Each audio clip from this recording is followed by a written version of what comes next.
Hi, I'm Michelle Roussel. This short video shows the progression of my pileated woodpecker. Between the painting sessions and drying time for each layer, the painting took 6 weeks to complete. Here is a summary of how this painting was built.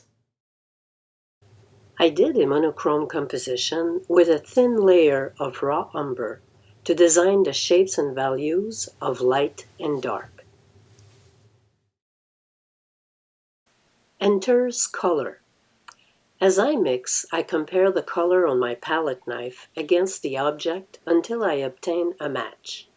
At that stage, I do not focus on details, and my colors are darker and duller than what they will be in the final rendering.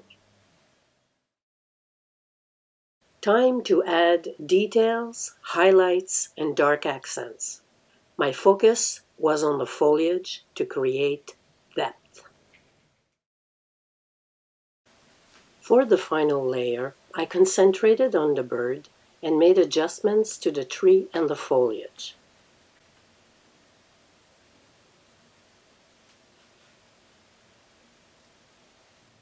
Thank you for watching, and I will see you soon. Take care.